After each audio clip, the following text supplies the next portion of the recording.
Hello Brawling Badger Army, welcome to another show. Today we're going to be reviewing Five Nights at Freddy's 2. Yes, I know we did a bit of a quick review of it on Tea and Talk. Please feel free to watch that back. But I thought I would be able to say my personal opinions, my ideas and my thoughts exclusively on this video as well, and I thought it would be a cracking one. Now,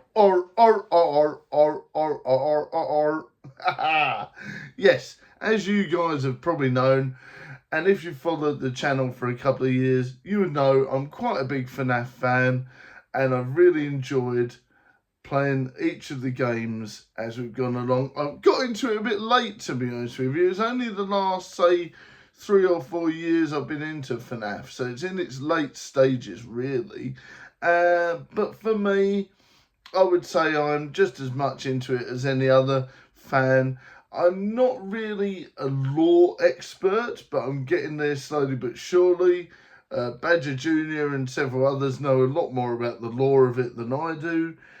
Puts me to shame, but I really enjoy watching the films, playing the games, reading the books, and, you know, getting to know a little bit more of the lore as I go along. So that being said, let's dive into my review. Now, for me, I was thoroughly excited going into this, and I found out we were going to see it on the Friday, on the Wednesday afternoon, and I was so excited. I really couldn't wait. And for me, the cinema is an event. Old school stuff. I used to go when I was a kid a lot, and it was an event. It was a treat. It was a special occasion, and I still hold that thought. So for me, when it's something I'm interested in, and it's the cinema, it doubles it. And was I disappointed? No, not at all. The effects are fantastic. The jump scares are so much fun. If you love a good jump scare, it's so much fun. The attention to detail within the game and the games in general is great. It feels like you're playing the game. It feels like you're part of the universe. And it feels like they've made some very good choices on who the actors are and who is going into it. Now, for me, I really get the universe as a whole is growing, and I love that. And it makes you think, oh, what's going to happen next? How's this going to play out? How does this bit fit into the film? And they're slowly but surely world building as it goes along. And for me, that's fantastic. The drip feeding of excitement, the drip feeding of information in the films and the games makes it so much more interesting. You're wondering what's going to happen next, you know? And I really love that aspect to the film. I had no idea going into it. I didn't read any reviews, didn't read any spoilers. So for me, every moment was something interesting, something new, and something spooky. And I love what they did with the marionette. Playing FNAF 2 and constantly having to wind up that thing drove me insane. So I love the fact what they did with the marionette was free it from its casing. And you're like, oh my goodness me. Because in the game, once that sucker's free, you know you're in trouble.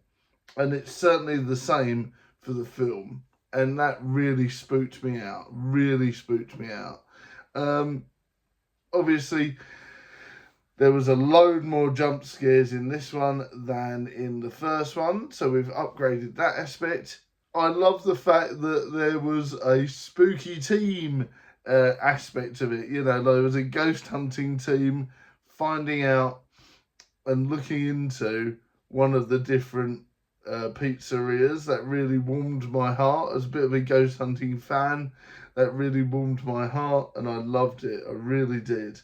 So for me, I really enjoyed every aspect of it. The effects were great, the acting was great, the practical effects were great, the pizzeria design felt like you were in the game, and I love the fact that they're slowly but surely drip feeding the storylines in to each other.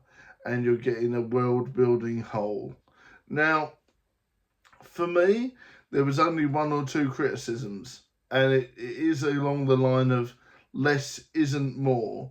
I would have loved to have seen more of the original animatronics from the first film, and I would have loved some of the scenes that they rushed to have been a bit more paced out, and some of the stuff that they paced out to have been a bit more rushed, if that makes sense. There's certain bits that I feel that they dragged on, that didn't need to be dragged on, that I wanted more time for other things. And I'm not going to spoil it. Hopefully you'll sort of get what I mean when you watch it. Especially at the beginning scenes, I wanted more world building at the beginning. And especially the ghost hunting team bit, I wanted more. But that's starting to spoil it, so I won't. But all I'll say is there's certain bits I wanted more time invested in, and certain bits they could have calmed it down on. And I want to hear your thoughts, because I know some of you have already seen it by now, so we're in a safe zone, sort of spoilerish. Please do tell me your thoughts on the film and whether or not you enjoyed it. And do you agree with me that it was an absolute banger and you're left wanting more? I mean, I cannot wait for the third one. And it's pretty much locked in, seeing as though it's already trebled its money at the cinema. Thank goodness. I really hope FNAF 3 is a lock. I can't wait. So I'm going to give this film 9 out of 10 for pure awesomeness. Made me jump, made me scared, made me laugh, made me cry, and made me love the FNAF franchise even more. Tell me your thoughts and your reviews in the comments. I thoroughly enjoyed it. I'll see you next time, everyone.